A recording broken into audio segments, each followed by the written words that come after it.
Bueno, bienvenidos a un nuevo programa de Crisis y Conflictos del siglo XX, acá con los colegas Raúl Janicova, Héctor Giuliano. Agradecemos al director Juan Manuel Suárez Pinto esta oportunidad. Y habíamos dicho que había en la Segunda Guerra Mundial dos grandes teatros: la lucha por el continente entre el Tercer Reich y la Unión Soviética, y la lucha por el dominio naval en el Pacífico entre los Estados Unidos y el Imperio del Sol Naciente, Japón.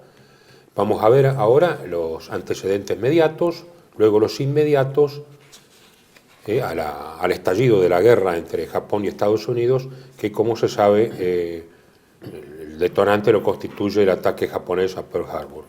Bueno, ¿comenzamos entonces? Sí, hay el antecedente más remoto de este episodio, porque podemos seguir hacia atrás, es el ataque del almirante Perry a la bahía de Tokio en 1853. En ese momento Japón despierta,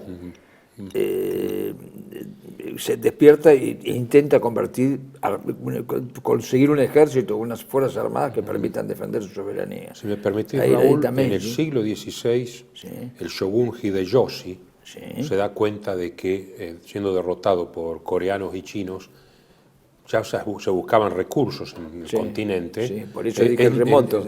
El remoto era aquí de Hideyoshi. Se dan cuenta de que tiene que haber una flota. Claro, por eso dije de esta etapa. Sí, de esta etapa. El remoto es Hideyoshi. Pero es como un... Y un antecedente más refinado todavía sería la lucha entre los Taira y los Minamoto, anterior a Hideyoshi, por supuesto, pero digamos que la inserción en el Japón moderno... Pero digo, la necesidad de dominio del mar ya venía del siglo XVI. Sí, por supuesto. Sí, continuamos entonces. Además es insular Japón, no hay duda, ¿no? Entonces, en ese aspecto es similar a una situación como Inglaterra, está en el mar, cerca del continente.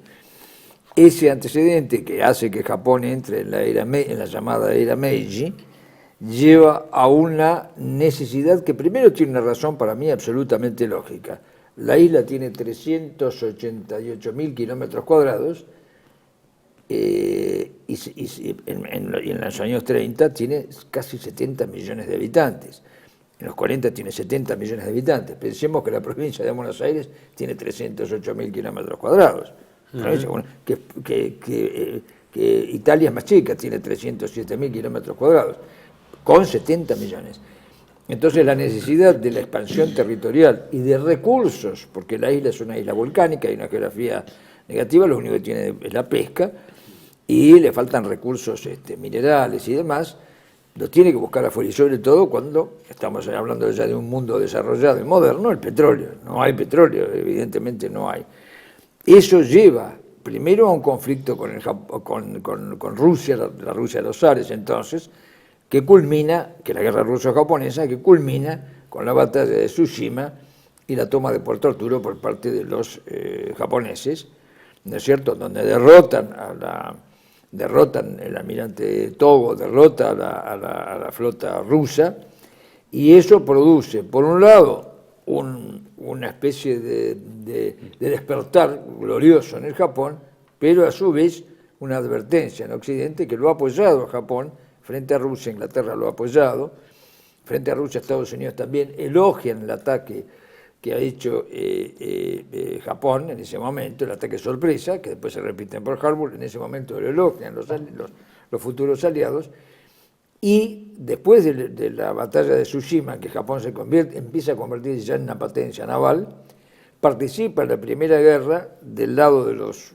aliados contra Alemania, y eso fortalece aún más su posición. Inmediatamente terminada la guerra, y este sería el último antecedente remoto. En 1894-95 ya habían derrotado a los chinos. Sí, por supuesto. La isla de Formosa, Taiwán. Claro. Sí, la isla de Formosa, Taiwán, y por supuesto se aprovechan también de la situación de la guerra de los boxers de 1890, aprovechan eso también. Lo cierto es que cuando termina la Primera Guerra Mundial, Japón, con absoluta razón, por supuesto, ante el peligro bolchevique, el peligro de la expansión de la Rusia bolchevique, pretende asegurarse en el continente una posición, sea en Manchuria o en la Mongolia interior y en la Mongolia exterior. Hay que ver que la Mongolia tiene lo que hoy es la República de Mongolia, es la Mongolia exterior. La Mongolia interior es el Xinjiang chino, es parte de China, pero es Mongolia también. Eso lo quieren los japoneses. Luego, claro, naturalmente se apoyan a las tropas del Ataman Semenov en la lucha entre los blancos y los rojos en China, y apoyan al barón von Ungern, que es el hombre que se ha constituido como hombre fuerte de Mongolia en 1919. Se repliegan después los chinos al no tener apoyo occidental, se retiran, los japoneses se retiran y retiran su apoyo tanto a Semenov como al barón von Ungern, y eso provoca de alguna manera la caída, la pérdida de los últimos bastiones antibolcheviques en Mongolia y en el Asia extremo oriental.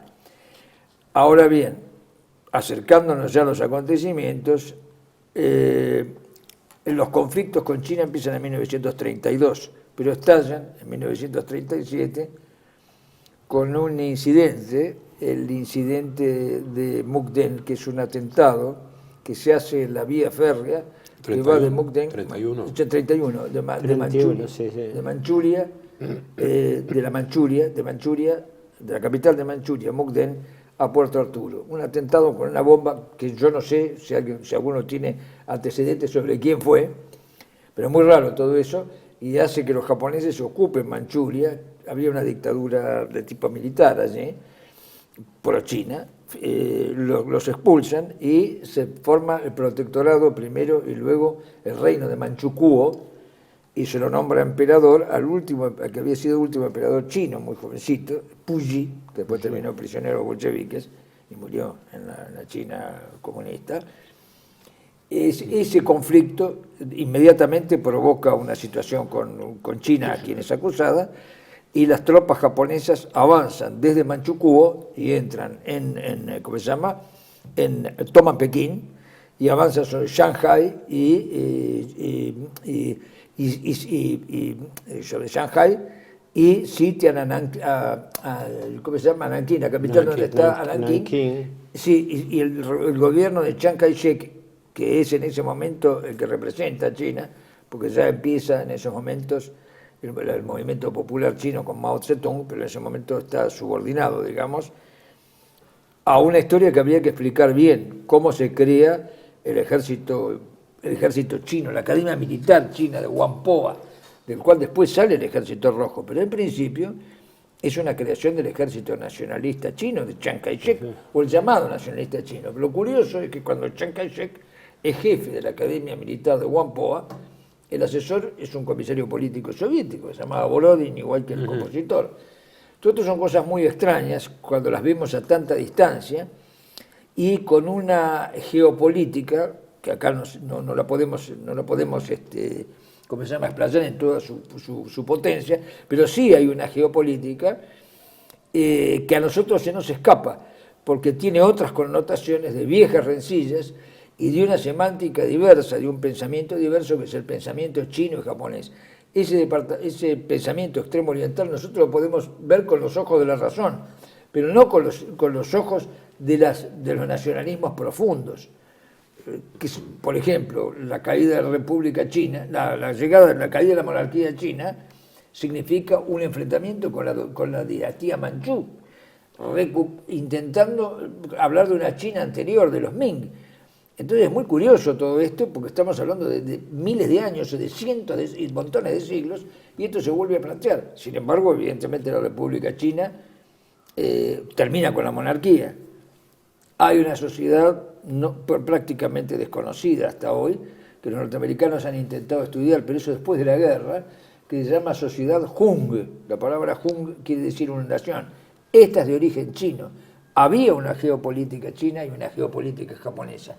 Son los únicos dos países que tienen una geopolítica, China y Japón. No hay si me permitís, en esa zona, ¿no? En esa zona, Sí.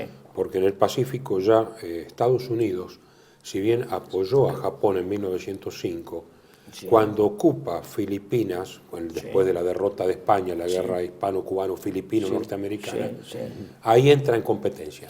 Exactamente, pero está visto en todo momento, tanto por la mentalidad china como japonesa, como una intromisión.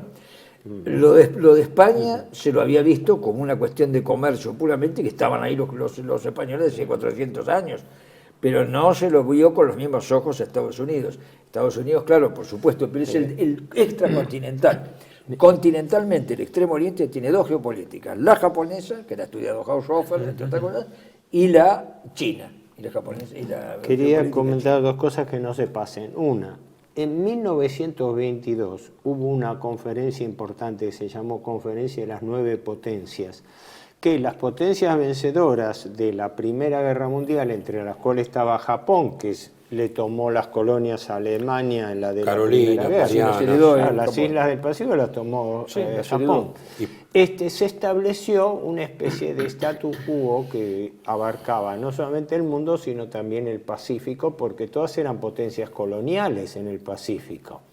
Entonces, desde ese momento se arrastraba una especie de reserva, resentimiento de Japón contra las potencias occidentales, porque no nos olvidemos que las colonias británicas en China, como Hong Kong, de Francia en Indochina, las Indias orientales holandesas, en lo que era Insulindia o que ahora es Indonesia, la ocupación norteamericana en Filipinas, era algo así como decir, ahí el único país independiente que no tenía colonia era Japón, mientras que estas potencias europeas o blancas, en cambio, controlaban el tema. Eso es importante. Y China. Japón y China. Japón y China controlaban el Extremo Oriente y con un factor estratégico clave que era la base de Singapur, ¿no? Que era el nudo de las comunicaciones. Eso es un detalle importante del arrastre de cómo se van polarizando las cosas en contra, porque hay una realidad. La geopolítica de Japón, por analogía con Inglaterra, con Italia también, es la de un país sin recursos naturales, que dependía en un 90-95% de los recursos extranjeros, recursos desde alimentos hasta petróleo y metales. Con lo cual, el trauma, digamos así, de la política japonesa era cómo tener un aprovisionamiento propio, es decir, cómo tener autarquía económica para el acceso a los recursos. Eso es lo que lleva a la política de expansión contra la China debilitada, porque ellos tenían en el norte, en Henan, la revolución comunista con Mao Zedong. Exactamente. Y en el centro-sur, el control del gobierno institucional de Chiang Kai-shek dividido entre señores feudales de la guerra. Y para eso era importante el tema naval. Y en la conferencia de Washington del 2022, Japón es humillada porque se reservan, en ese entonces el acorazado era el pivote, digamos, de las flotas, cinco, o sea, Estados Unidos 5, Gran Bretaña 5 y Japón 3. Japón dice 10 y 7 y no lo aceptan y eso origina una reacción revulsiva en Japón, esa humillación cuando sube Hirohito al poder, donde el partido militarista va ganando terreno.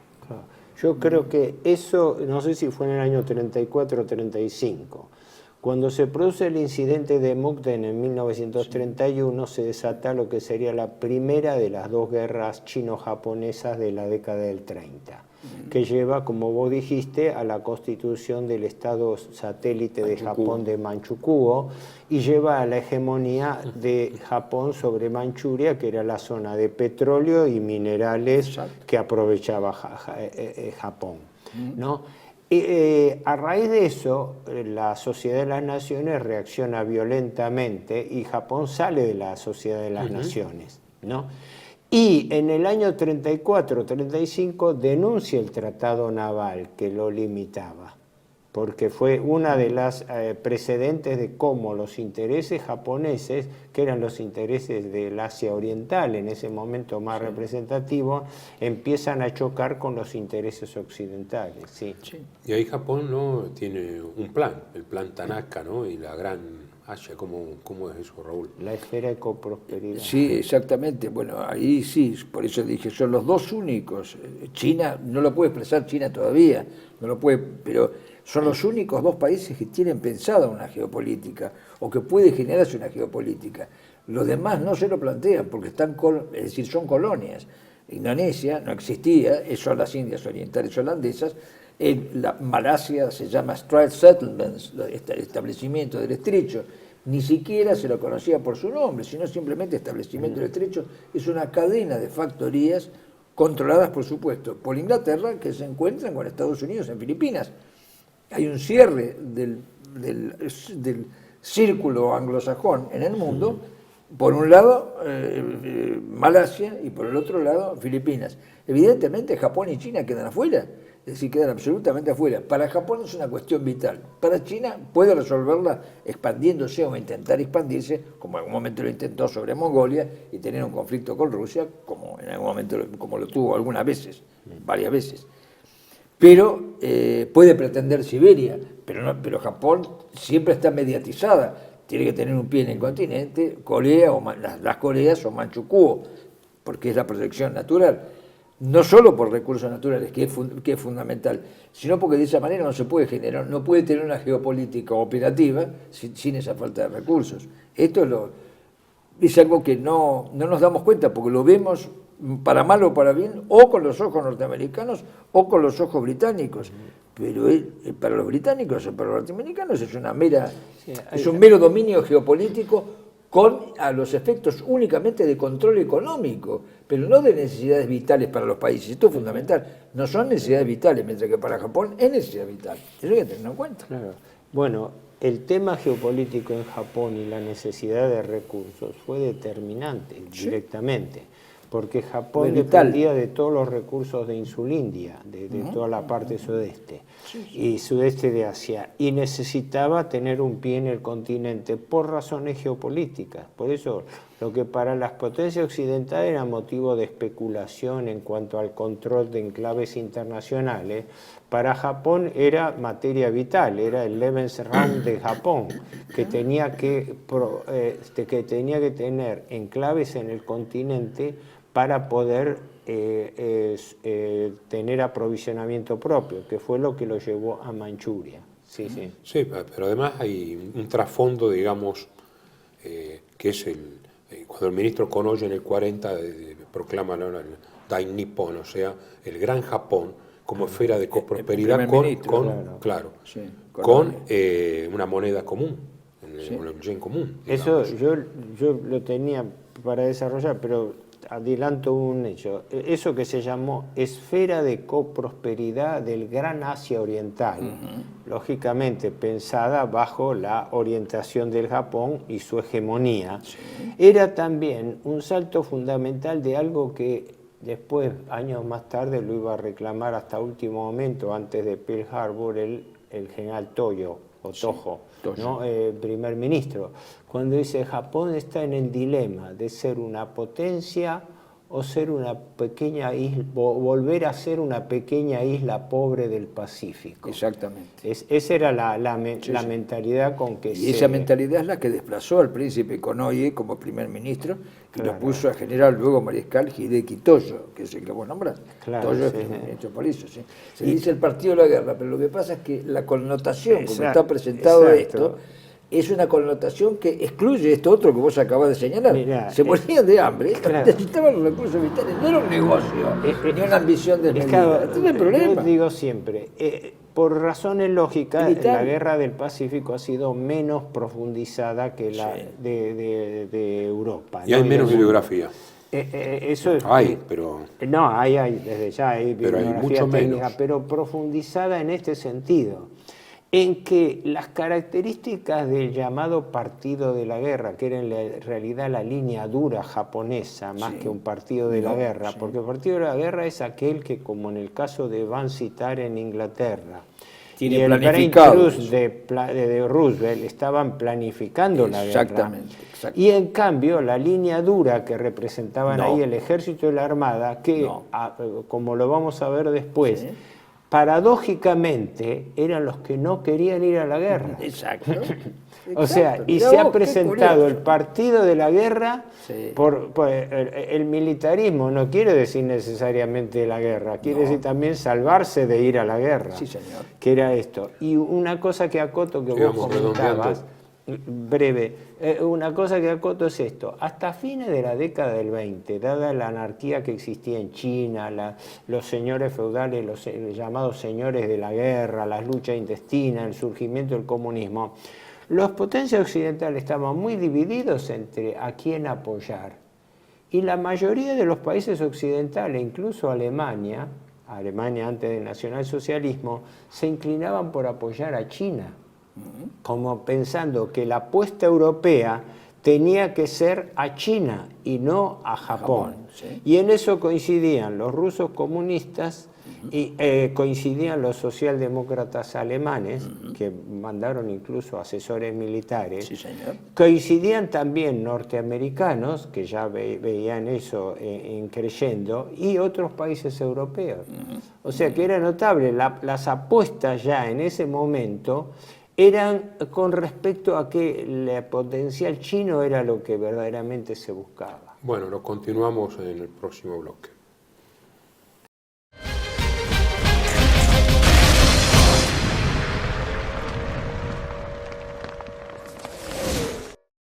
Bienvenidos a CEPA, Centro de Estudios del Pensamiento Americano.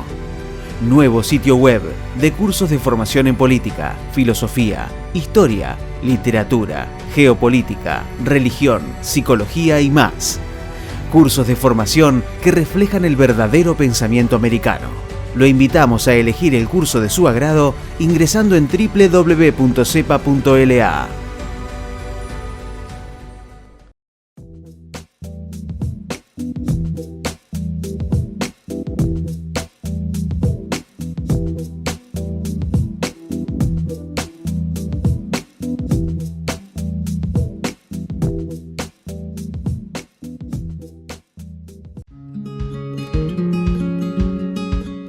Residencia de Los Ángeles es un hogar para adultos mayores habilitado en la ciudad de Buenos Aires, cuyo objetivo es la atención y cuidado de pacientes de la tercera edad. Más de 30 años de experiencia nos respaldan. Trabajamos con dedicación para cuidar a nuestros abuelos y así ofrecerles la felicidad y comodidad que ellos merecen. Estamos en el barrio Villarreal, pasaje Francisco Bauzá 2372, casi esquina Tinogasta. Comuníquese con María al 11 61 70 45 38. Los esperamos.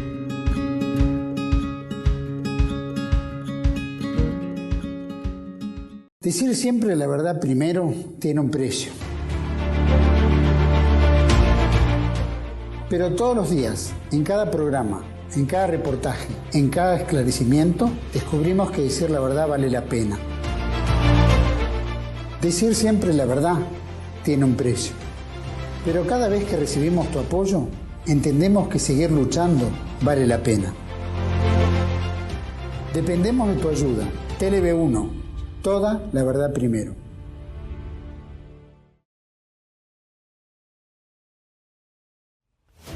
El mundo detrás de las cortinas, la historia como instrumento de control de las masas, de Samuel Cruz. Un libro que desenmascara los mecanismos de control de las masas puestos en práctica por el Instituto Tavistock en la Segunda Guerra Mundial contra Alemania y contra la humanidad. Disponible en Argentina en editorial Cruz y Fierro. El mundo detrás de las cortinas, de Samuel Cruz.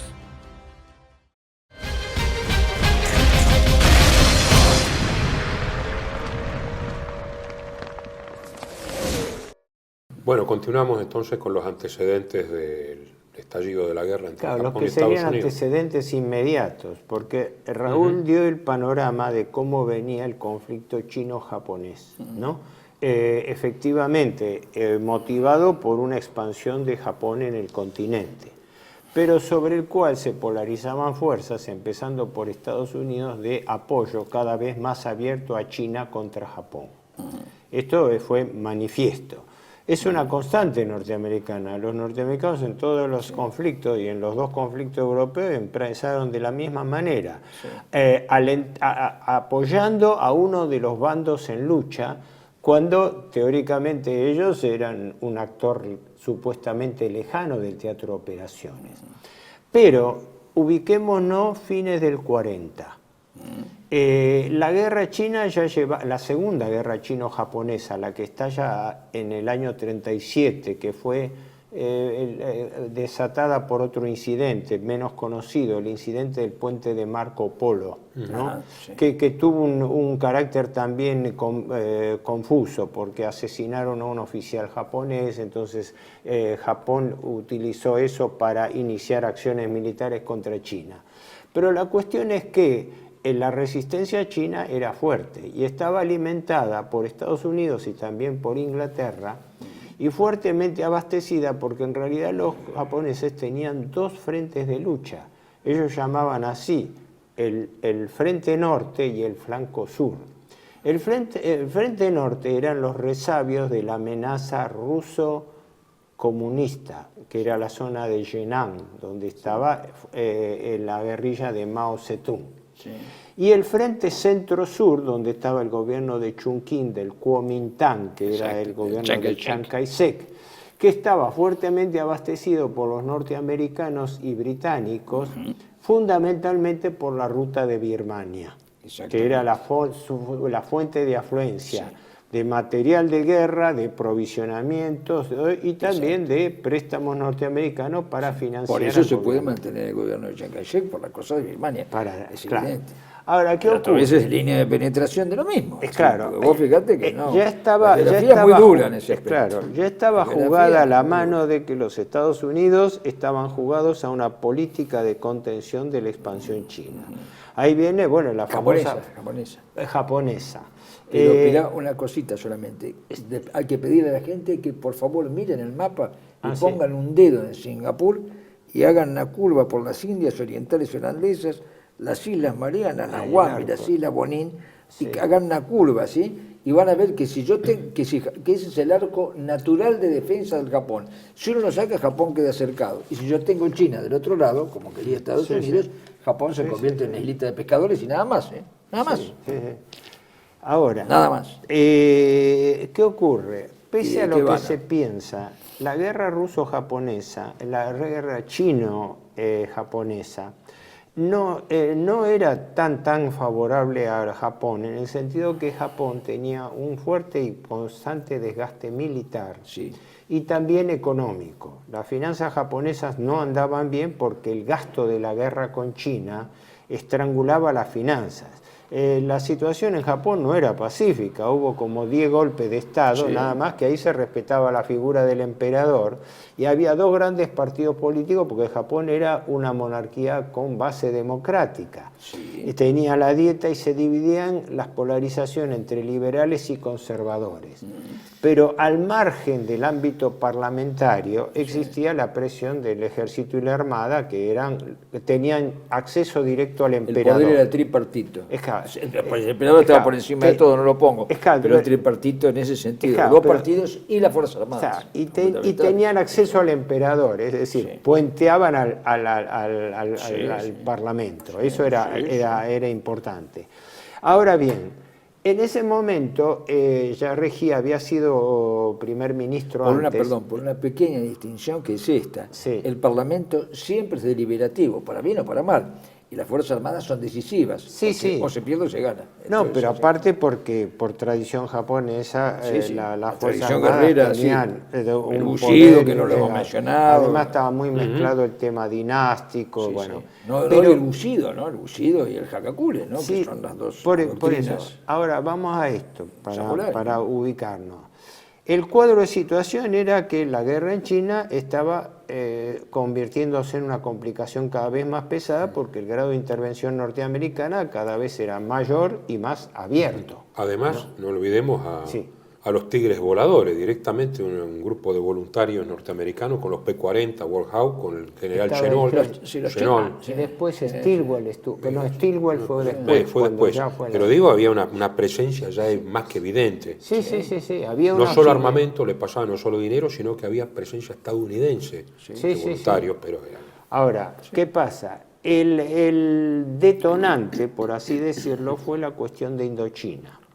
Porque cuando Francia es derrotada en junio de 1940 frente a Alemania, se preserva que en el acuerdo de Compiègne, se preserva que los territorios de ultramar van a seguir bajo administración del gobierno de Vichy, o sea, no tocaba. Y la Indochina francesa era una colonia francesa que ya había tenido toda su historia y toda su controversia porque no era un solo país, sino que era más grande que el Vietnam de hoy, inclusive. ¿Cómo? Era más grande porque era Tonkin. Ocupaba Laos, Camboya Tonkin, Annam y Vietnam, que son tres. Y parte de Tailandia, la ex Siam, que reclamaba territorios que correspondían a Vietnam. O sea, pero bajo la unificación francesa, eso había sido... El Vietnam, que nombramos hoy, tiene 3 regiones. Arriba es el Tonkin, que es el Vietnam del norte. Sí. Annam, que es la zona media. Y Cochinchina, que es el sur, donde está Saigón. Y ahí se armó. Por eso, déjame llegar a ese punto, porque ahí yo creo que ese fue objetivamente el detonante. Japón aprovecha las circunstancias de la debilidad y la lejanía del gobierno de Vichy y bajo negociaciones y a la vez bajo presiones, negocia que el establecimiento de tropas japonesas en Indochina. Bases. Que la necesitaban, por un lado, para reforzar el frente sur de la guerra contra China, ¿no? Sí. Por eso los japoneses lo único que piden es establecerse en el Golfo de Tonkin, como vos decís, en el norte de Indochina. Sí, ¿por qué? Porque ellos preservaban especialmente no provocar a Gran Bretaña ocupando zonas del sur de la Cochinchina que lindaban con la Malasia británica. Exactamente. ¿No? O sea, los japoneses midieron bien, sabían con qué conflicto. Por eso es importante, porque cuando se reseñan, ahora que se ha desclasificado tanta información, se encuentran con que la línea dura de ejército y armada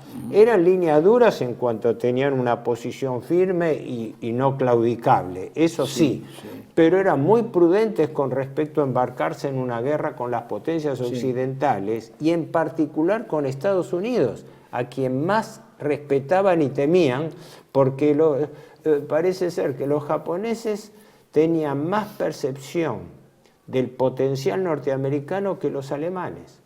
Que los alemanes en parte menospreciaron el poder, mientras que los japoneses temían, y sobre todo, es más, es notable saberlo, la armada china, la armada japonesa, perdón, era la que más estaba jugada en contra de una guerra naval. Exacto, vos fijate, para lo que vos decís, mirá los ejemplos concretos. El comandante supremo de la flota japonesa, el gran almirante Isoroku Yamamoto, había estudiado en la Universidad de Harvard 2 años. Y era el más, había estado en Londres el que hizo el plan de Pearl Harbor era el más contrario a la guerra. El que había sido agregado militar, el general Hideyoshi Kuribayashi, es el que defendió Iwo Jima en el 45. Era el embajador Nomura, el almirante Nomura. Es decir, la presencia militar para estudiar el tema norteamericano, la aviación la descubrieron allí. El valor de la aviación desde el punto de vista militar, ¿se entiende? Lo descubrieron en Estados Unidos los japoneses. Entonces, trato de resumir muy apretadamente.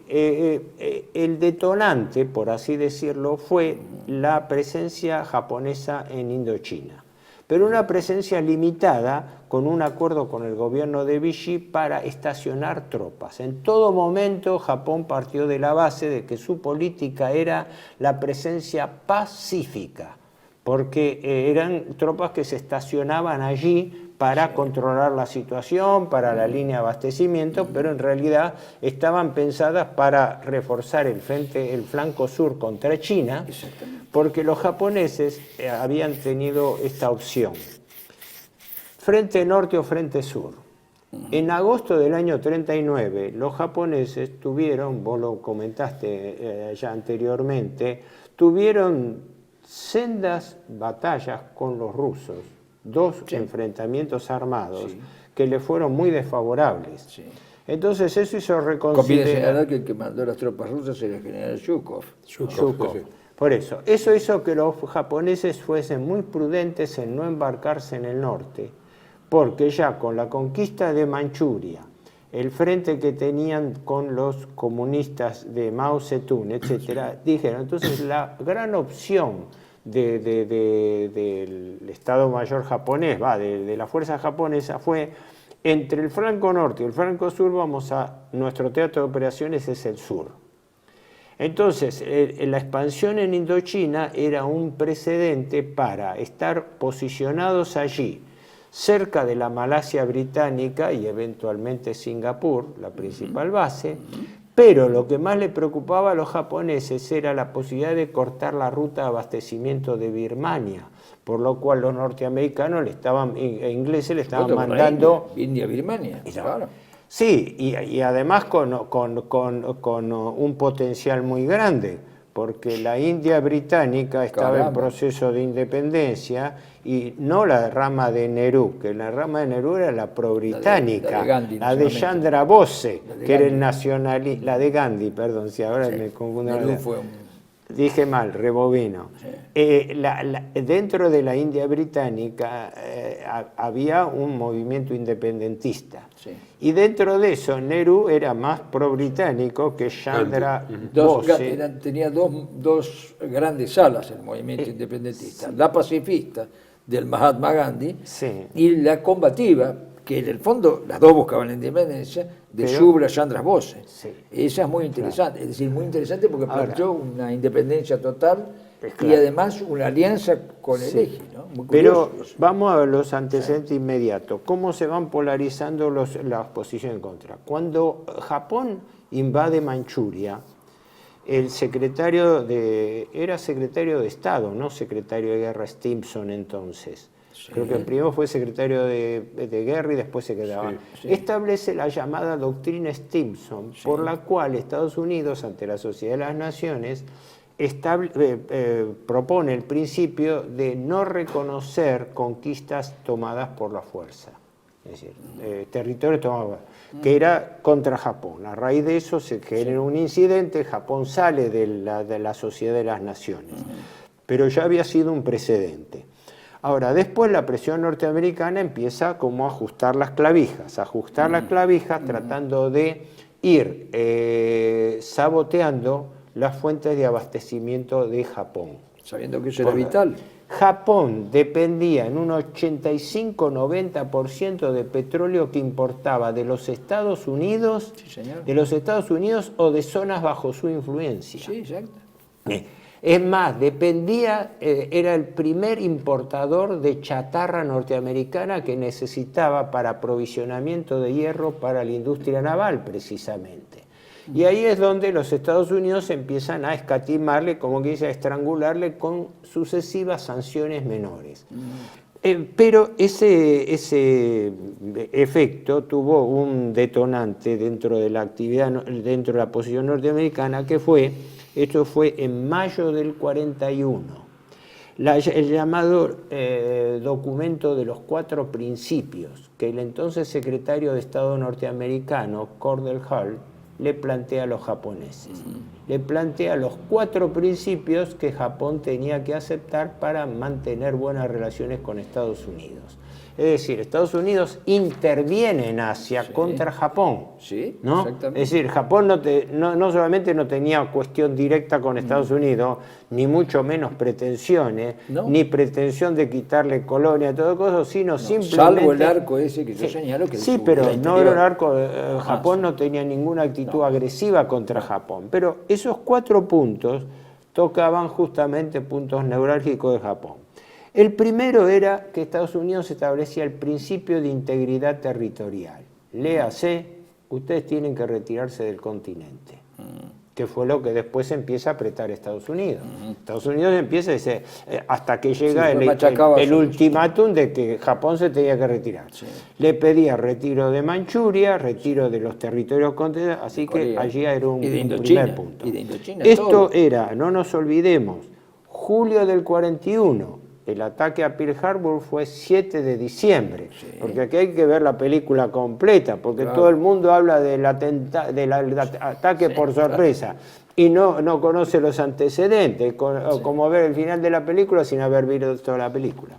El segundo principio era el principio de no intervención en los asuntos internos de otros países, lo cual en el caso de los Estados Unidos era algo así como jocoso, ¿verdad?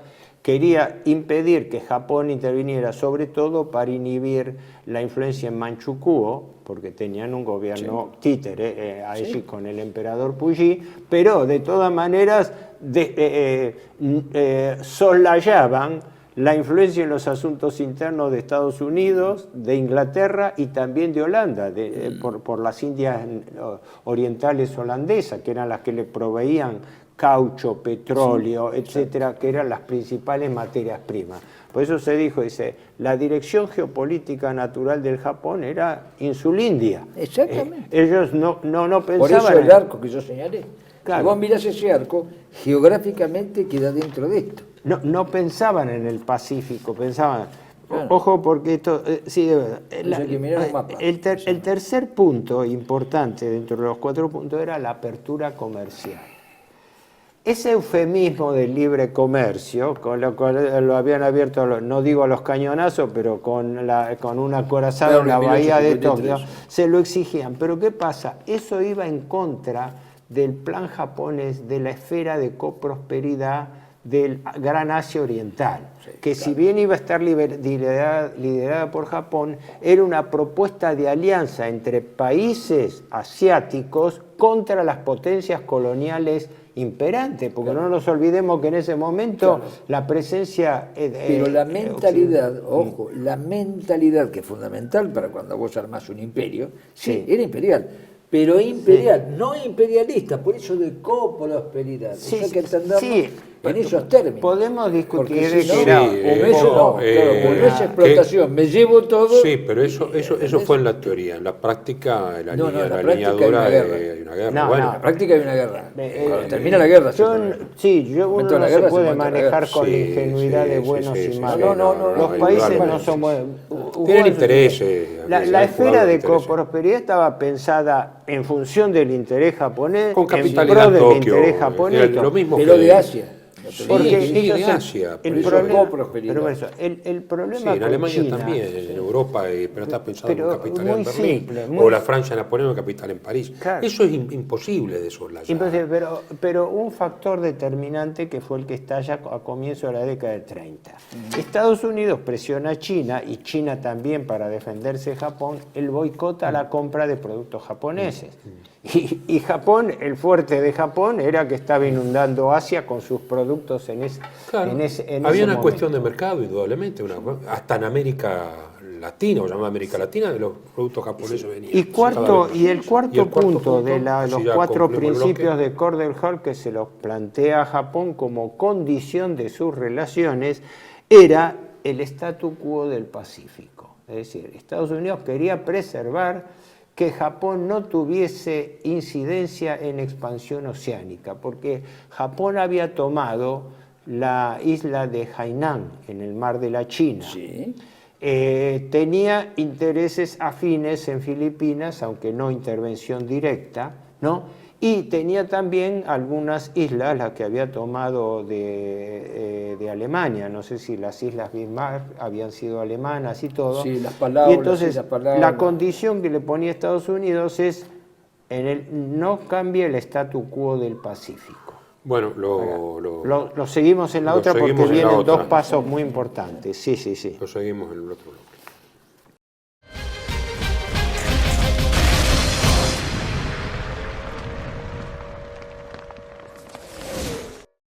Bienvenidos a CEPA, Centro de Estudios del Pensamiento Americano.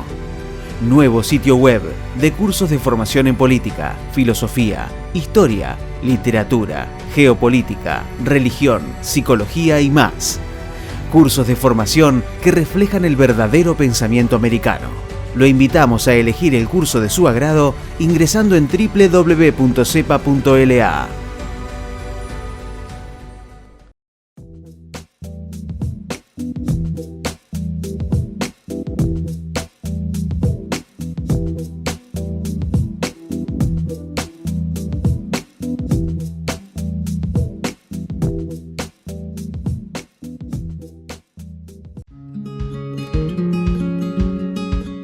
Residencia de Los Ángeles es un hogar para adultos mayores habilitado en la ciudad de Buenos Aires, cuyo objetivo es la atención y cuidado de pacientes de la tercera edad. Más de 30 años de experiencia nos respaldan. Trabajamos con dedicación para cuidar a nuestros abuelos y así ofrecerles la felicidad y comodidad que ellos merecen. Estamos en el barrio Villarreal, pasaje Francisco Bauzá 2372, casi esquina Tinogasta. Comuníquese con María al 11 61 70 45 38. Los esperamos.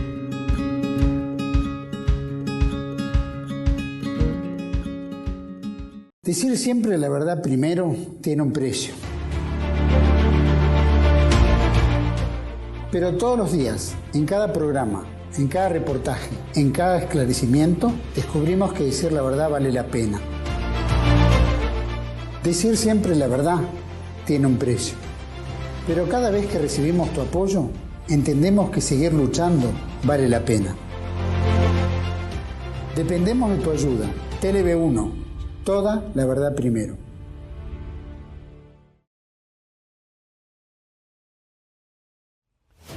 El mundo detrás de las cortinas, la historia como instrumento de control de las masas de Samuel Cruz. Un libro que desenmascara los mecanismos de control de las masas puestos en práctica por el Instituto Tavistock en la Segunda Guerra Mundial contra Alemania y contra la humanidad. Disponible en Argentina en editorial Cruz y Fierro. El mundo detrás de las cortinas de Samuel Cruz.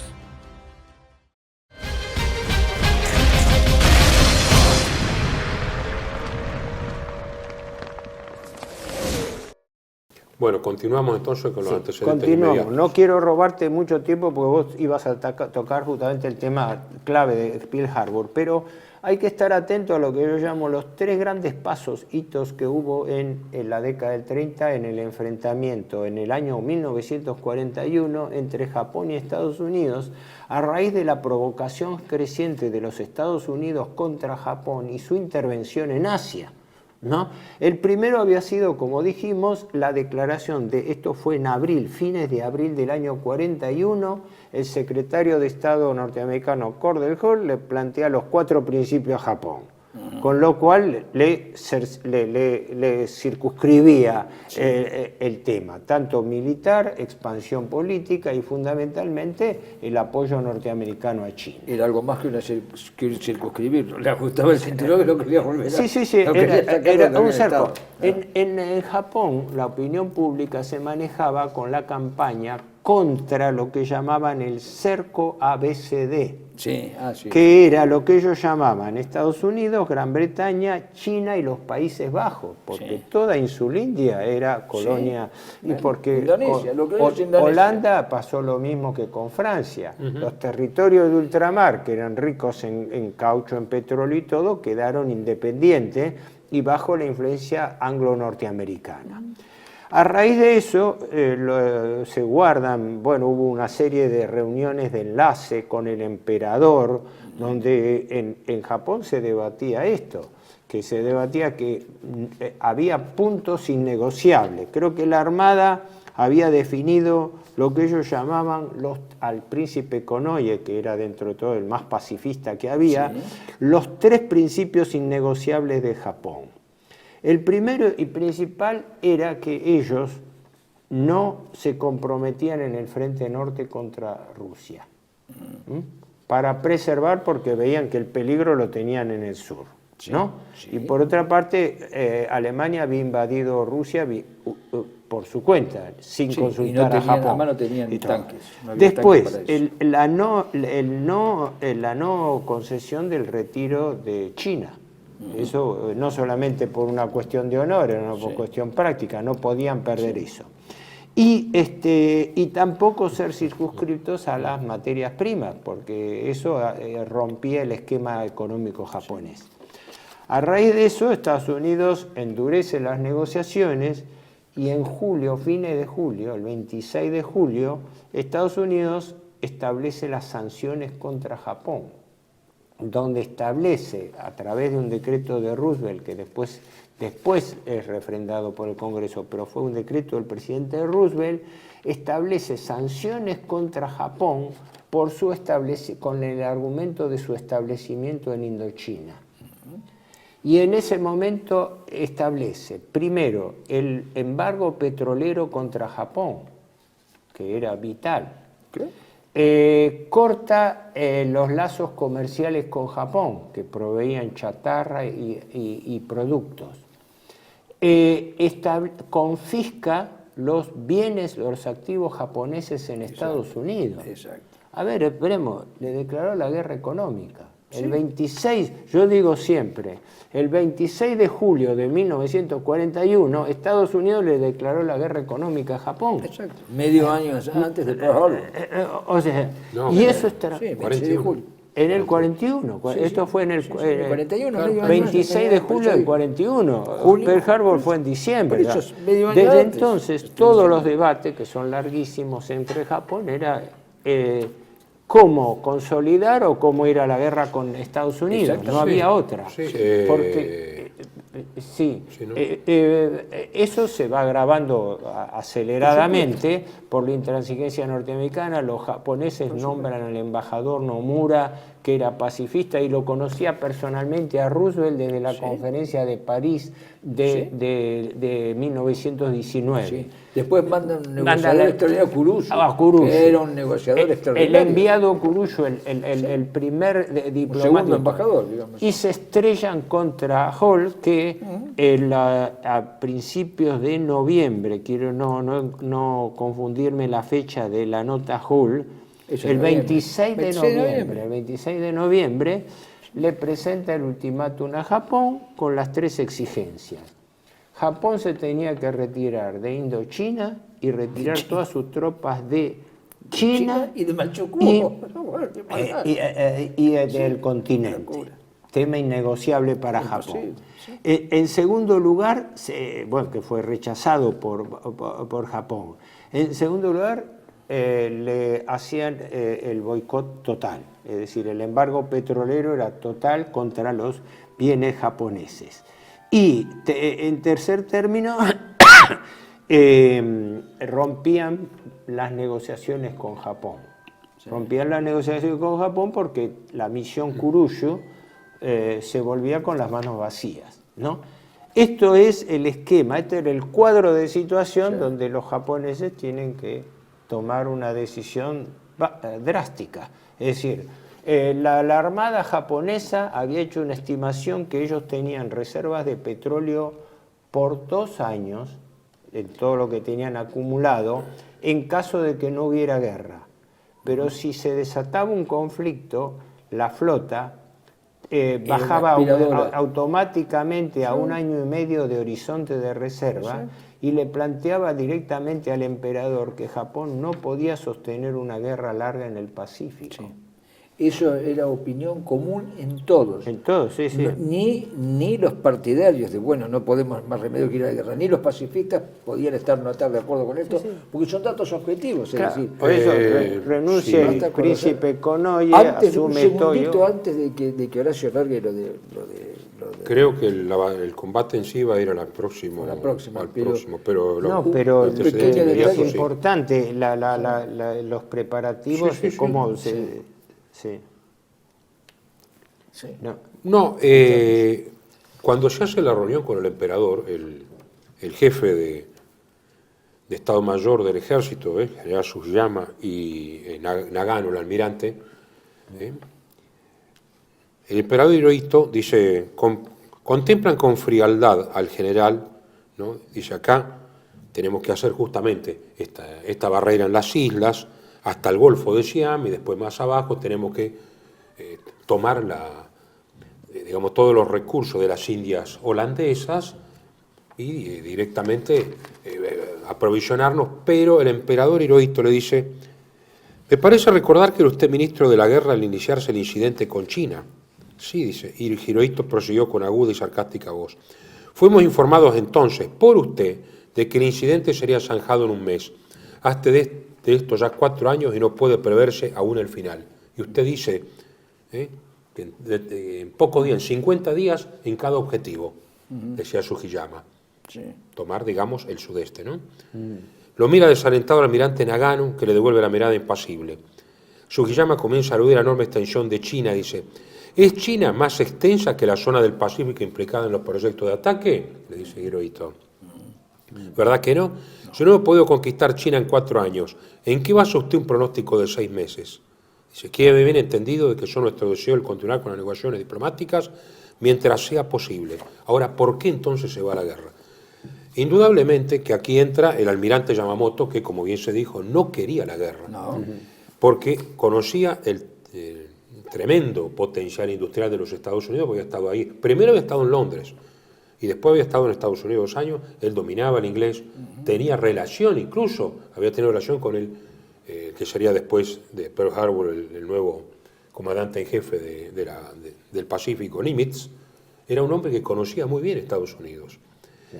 Pero cuando es consultado, dice, si hay que hacer algo, yo no quisiera, pero si hay que hacer algo, si estamos con bien, hay que hacerlo ahora.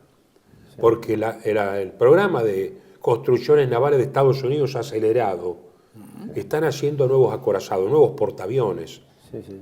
Nosotros, dijo, no tenemos.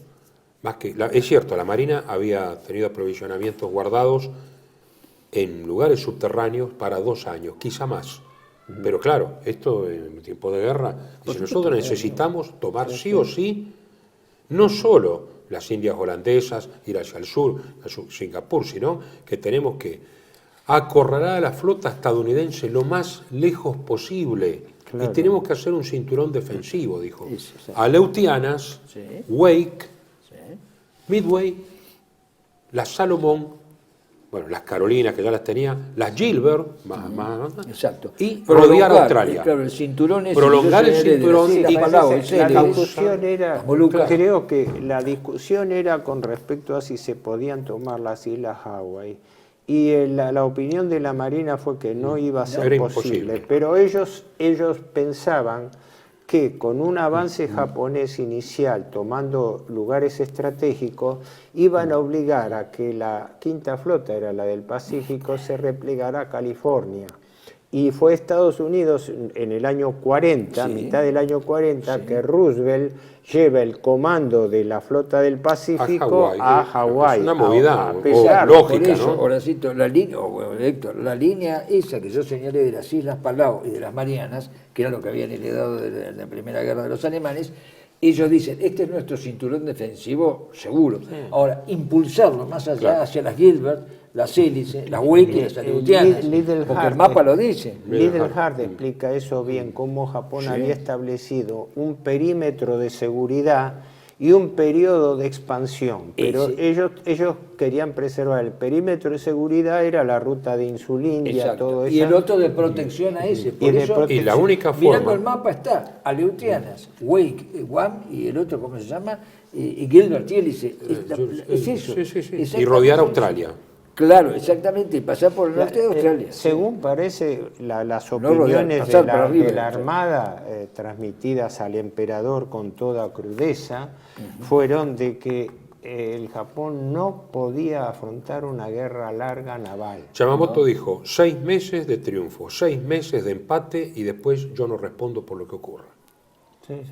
Así que hay que destruir la mayoría de la flota norteamericana de entrada. Sí. De ahí entonces piensa en el plan Z, que es el ataque justamente a la base principal que los norteamericanos habían trasladado casi al medio del Pacífico, que es la base de Pearl Harbor. Claro. En Pearl Harbor lo que se demuestra, porque Yamamoto no era un almirante de acorazado, Japón estaba dominado por los almirantes de acorazado. De hecho, los 2 más grandes acorazados se estaban construyendo, el Yamato y el Musashi, de 65.000 toneladas de arqueo. Eran unos mastodontes inmensos, sí, que Yamamoto dice valen tanto como la espada de un samurái en este momento. Sí. Lo que vale es el portaaviones. Pero a diferencia del portaaviones como apoyo a desembarcos y a los acorazados, el portaaviones como arma ofensiva, como arma de ataque. Sí. Los japoneses estaban orgullosos de sus portaaviones. Tenían 10 portaaviones, de los cuales 6 eran muy buenos, pesados, ¿no? Frente a 3 de los Estados Unidos. Los ingleses jugaban a placer porque estaban en Singapur hacia el Índico. Los japoneses tenían en ese momento 35 cruceros, 111 destructores y 65 submarinos. Era realmente una fuerza muy considerable, era la tercera marina del mundo. Portaaviones pesados tenían 4, ¿no? El Akagi, el Kaga, Soryu, Hiryu, Shokaku que se Shikaku. Perdieron en Midway. Y después abajo el Shokaku, sí, esos son portaaviones ligeros. El ataque a Pearl Harbor debería hacerse con 6 portaaviones, los 6 mejores que tenía. Akagi, que es Castillo Rojo, porque son todos nombres muy poéticos, porque son tomados de la tradición japonesa, que tiene mucho de fábula. Akagi, Castillo Rojo, Kaga, que era el gemelo, alegría exultante, pero acá quiere decir una cosa alegría exultante, Soryu, dragón volador, Hiryu, dragón verde, Shokaku, grulla ascendente, y Suikaku, grulla feliz. Con 2 acorazados rápidos, el Yei y Kirishima, que eran buques de la Primera Guerra Mundial, pero eran los más rápidos, menos armados, digamos, y más, ¿no? 2 cruceros pesados, el Chikuma y el Tone, un crucero ligero, la Bukuma, es decir, y 9 destructores y 8 barcos tanques. Ahora, ¿qué pasa? Los Estados Unidos sabían todas estas maniobras desde el año 34. Cuando Japón se pone, digamos, como challenger en el área, después del año 20, empiezan toda una cadena de radioescuchas, Filipinas, en el medio del Pacífico, bueno, Wake, es decir, y empiezan a cruzar información, pero no tenían todavía la forma de desencriptar el código púrpura, que era el código japonés.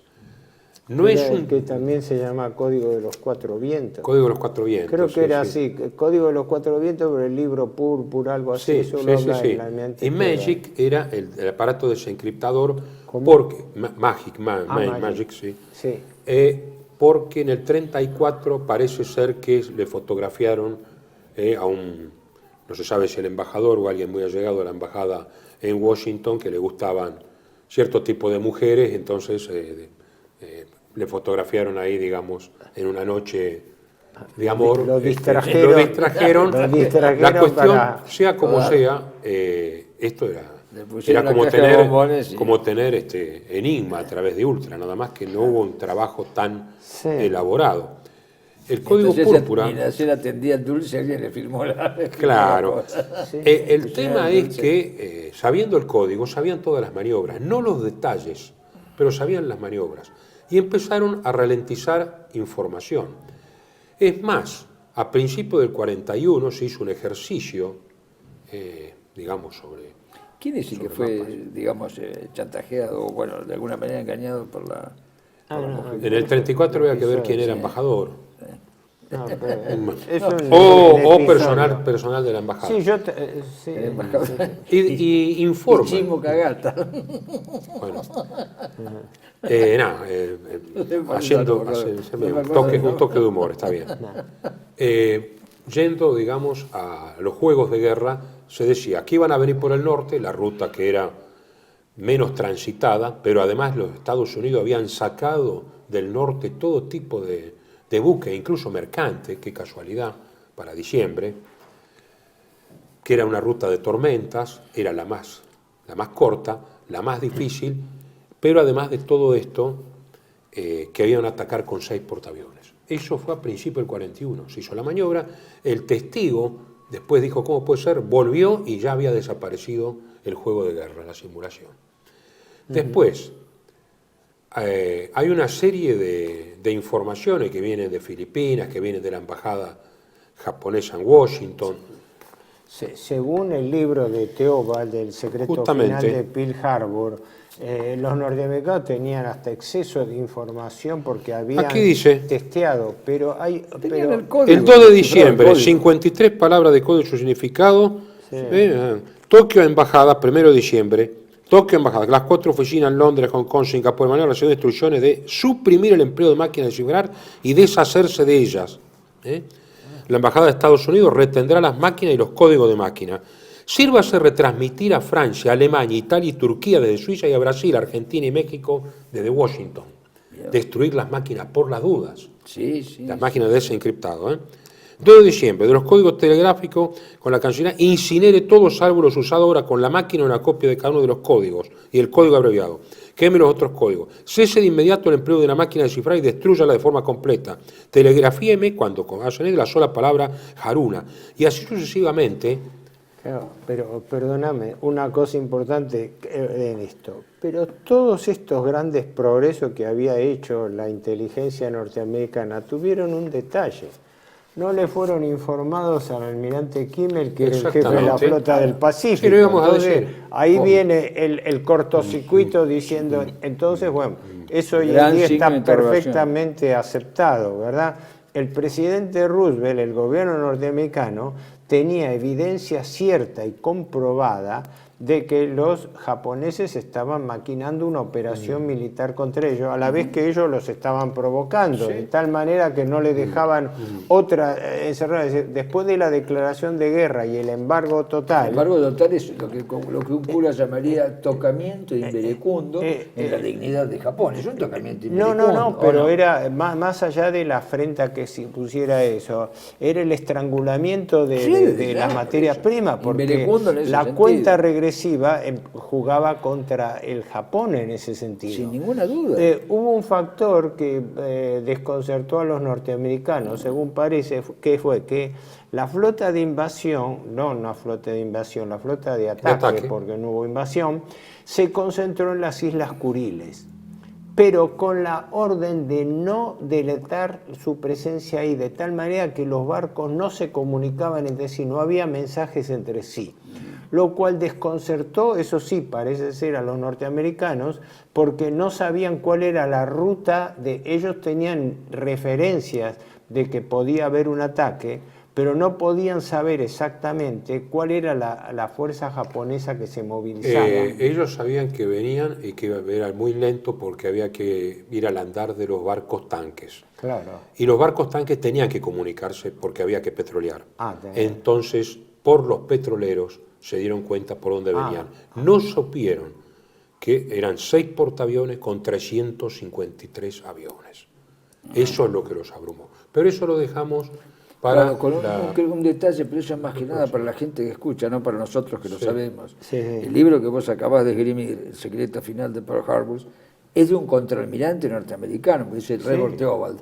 Robert Theobald es un contraalmirante norteamericano, el que dice que el secreto final de Pearl Harbor era algo que ya estaba en la mente de Roosevelt y del círculo que lo rodeaba, o sea, el partido de la guerra en los Estados Unidos, es algo que lo dicen los norteamericanos, no es un japonés lo que lo dice. Y curiosamente, un último detalle, ese libro, durante muchos años, hoy no lo sé, no estoy en condiciones de decirlo, pero hasta hace 20 años sí, estaba suprimido de las bibliotecas norteamericanas. Uno vive en la biblioteca pública y no estaba. Pero acá lo editó el Círculo Militar en los 50, todavía estaba Perón. Por supuesto, se bueno, se editó continuamos porque si no... Pero es interesante que la gente sepa. Sí, indudable. O sea, el secreto final de Pearl Harbor de Robert Theobald. Para aclarar esto, ¿cuál fue el sentido del programa este?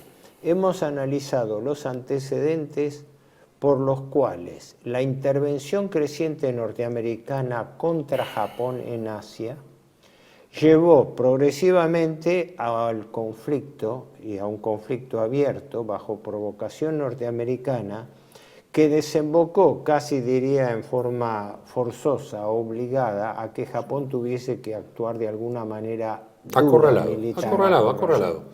Esto es importante hasta acá. Las operaciones... En el próximo veremos el desarrollo del próximo programa. Muy bien, gracias.